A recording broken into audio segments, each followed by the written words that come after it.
Hello. So you're nearing retirement and you're wondering what sort of things you should be considering as it relates to how you're going to replace your paycheck once you do full-fledged retire.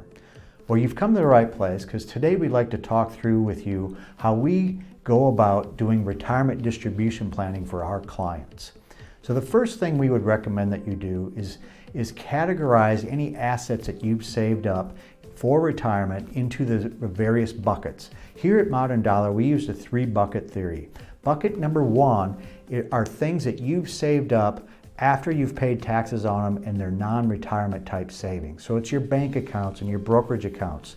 So really the only taxable items in there is if you have some unrealized capital gains in there. Bucket 2 tends to be our largest bucket because it's the pre-tax 401ks, 403bs, rollover IRAs, traditional IRAs. It's things that came directly out of our paycheck and we never had the option of actually spending it. So bucket 2 tends to be a large bucket, but you have to remember that bucket number 2 has never been taxed. So anything you pull out of it is 100% taxable to you, just like your wages are. Bucket 3 tends to be our smallest bucket because the IRS makes it hard to get dollars in bucket 3. It's the tax advantage bucket. It's things like the Roth IRA, the health savings accounts, potentially if you have a cash value in a whole life policy. So things that come out of bucket 3 are typically tax-free withdrawals. So now that you have your arms around your buckets, then you're going to want to hone in on what your living expense need is.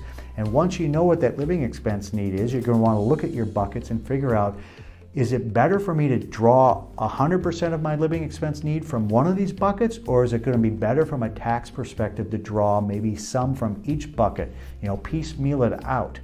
The IRS or the government has just recently pushed out our required minimum distribution age from age 70.5 to age 72 from bucket number 2.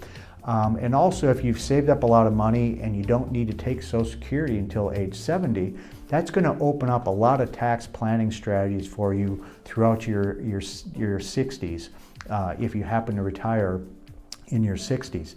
Now please keep in mind if you actually are eligible for a pension, that pension income is 100% taxable to you. Also keep in mind that Social Security, depending upon where you're drawing your dollars from in retirement, up to 85% of your Social Security income is also taxable to you.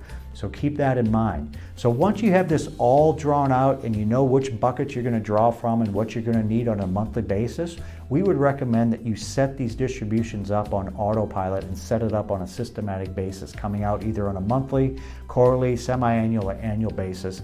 It'll just make your life that much easier. So hopefully this information has been helpful to you. If you have any further questions, please feel free to reach out. Thanks.